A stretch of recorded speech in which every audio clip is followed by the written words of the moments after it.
I don't get where this joy thing came from. That was not part of like the stuff that people really liked when Kamala first announced, when Biden first dropped out, Kamala campaign started getting off the ground. She announced Tim Walz as the joy thing never came up. I was behind the campaign that was calling Republicans weirdos, that was chanting, "We're not going back." Mm-hmm. Like that was like the campaign that I was like, this is really good. Like this is like angry, but like in a positive way, like a good angry, and like they were calling out their opponents. Now we got the campaign that runs on joy, while the current Democratic White House is arguing over whether Lebanese American citizens in Lebanon are really American citizens. Right. We got this joy shit. We got Tim Walz out there looking over at JD Vance every 2 seconds, and instead of looking him in the eyes and calling him a fucking weirdo, he's saying, "I agree with you." I mean, what happened to the fire that this campaign had in the very beginning? You want to know why? One of their advisors said, "Stop saying weird. Stop saying we're not going back, because you need to focus on the future." And they said weird was too aggressive, so they stopped. Whoever is giving them advice, I mean, it's clearly the Biden people, which are all terrible. But like, how often do you see Tim Walz? He was out on the stump every single day before he became VP. Becomes part of the campaign. He's missing in action, and they were gaining support. What is amazing to me? It's one thing to take bad advice when your campaign takes a wrong turn and you're losing support. They were gaining support steadily, and then they make a strategic turn. Why? It's so risk averse that it's hurting them.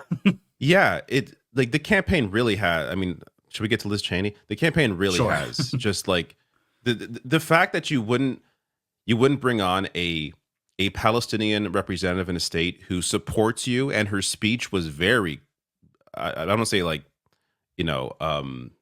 kind. Well, it was kind. It was a kind speech. It was a speech in support of Kamala Harris, and as a Palestinian American, and the fact that you wouldn't allow her to speak, yet you're campaigning with fucking Liz Cheney. Not even just before I even get to Liz Cheney. This is a quote. I'm sure there's a clip of this, but I have to find it. This is a quote from Harris at this campaign event.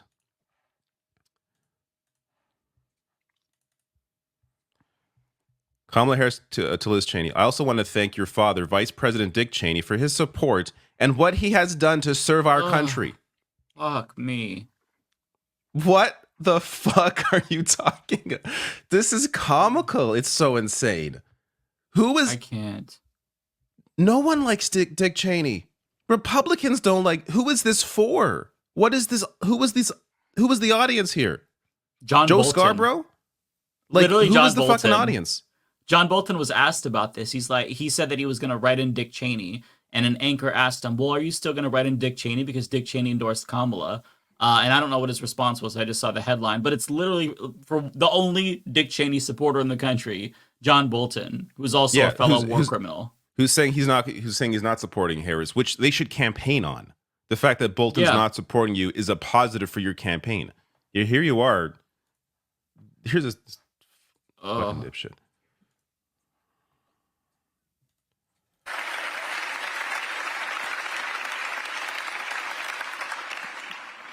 I tell you, I have never voted for a Democrat, but this year I am proudly casting my vote for Vice President Kamala Harris.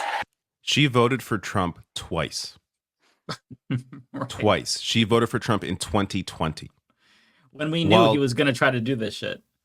While claiming that, like, she made a bunch of claims about Kamala Harris. I forget some of them now. I should bring them up. But I did a video about this at the time when Cheney first came out. She made some, again, wild claims about Kamala Harris, like just complete batshit insane stuff. Like I think she called her a communist, like just crazy shit that they were saying about Biden and Harris in 2020. She was saying all that same shit. And now, like, who is this polling? She lost her own state after coming out against Trump. Who is the constituency here that doesn't already support Kamala Harris? Is this really polling people in that didn't already support Harris? If any, It makes no sense. and if it is, in my mind, it's pushing more people away. Like this is how you suppress the vote. Is if people see you cozying up with Republicans. Again, this is what Hillary did in 2016 as she lost the election. Yeah. Hillary completely ignored the left, pushed Bernie Sanders aside, completely hated Bernie Sanders, and campaigned strictly for Republican voters, and lost the fucking election. Because why would actual Republicans vote for a Democrat when they have a real Republican in front of them?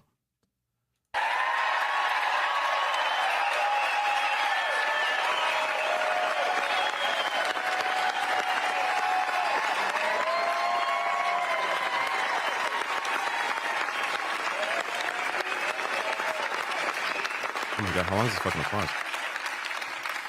Liberals, I swear to God.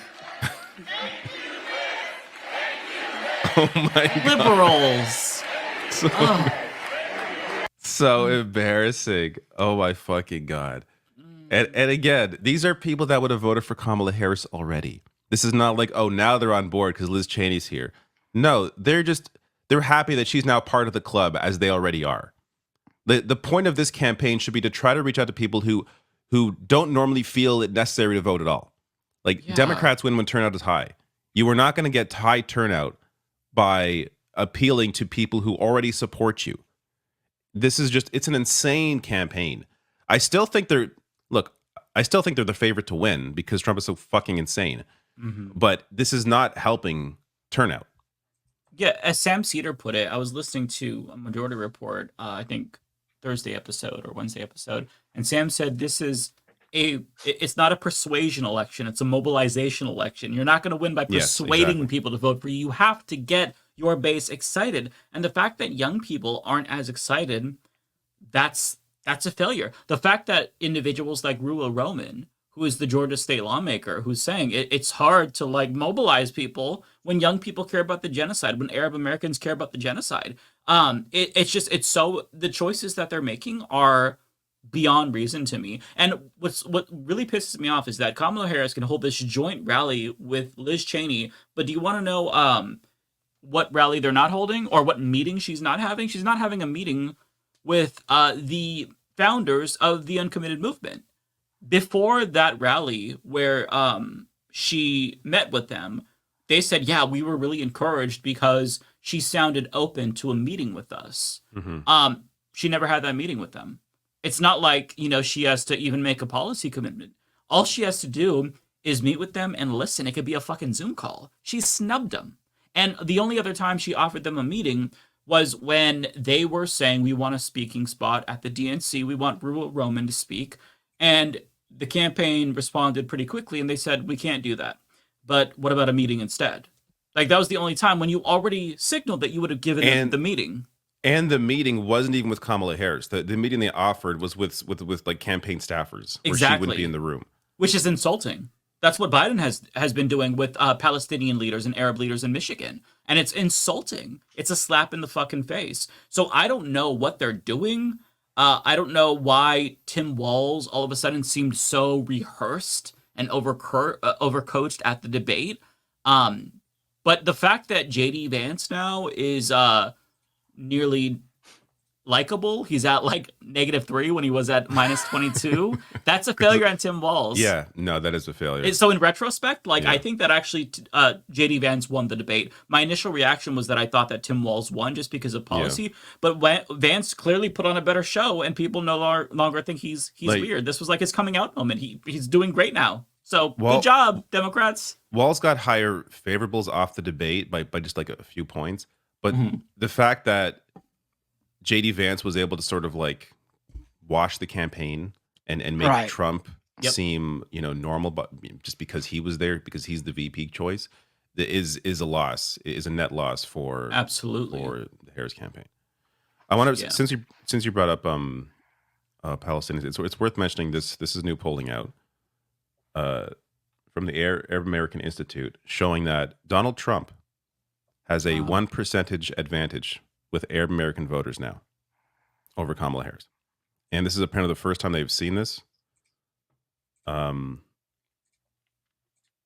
Such a failure on there's actually a lot. Democratic Party. They go in depth here. There's a lot of data here.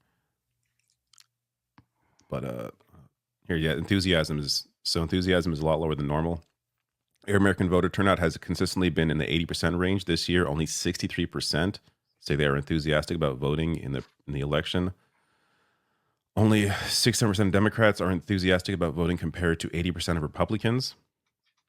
And 55% of American voters, 18 to 29-year-olds, are unenthusiastic about voting. So this poll was taken before Israel's attack on Lebanon. So the impact in Michigan especially apparently has a big Lebanese population as well. Like this could potentially lose that state because of Biden's policies here. Yeah, I know that Alyssa Slotkin, who is the Democratic Senate candidate in Michigan, who's shitty, by the way, she said that the internal polling that they're getting is actually pretty bad. We don't have the numbers, so I'm just going off of what she said. It's not that surprising. It's really worrying. The fact that Kamala Harris is gaining nationally or has gained nationally, but is still pretty close in the swing states, it's really worrying. I'm not saying that like she's going to lose per se. I have no idea what's going to happen. Thankfully, North Carolina is actually in play, so Kamala Harris can afford to lose, one of the Rust Belt states or Georgia if she picks up North Carolina, but it's still so much closer than it needs to be when you have Donald Trump basically coming in saying, I'm going to deport legal immigrants and I'm going to try to steal the election again. Like, it should not even be a factor. Like, he shouldn't even be considered. If you look at polls from like Japan, they just ask him, who do you prefer, Harris or Trump? It's like 76% Harris.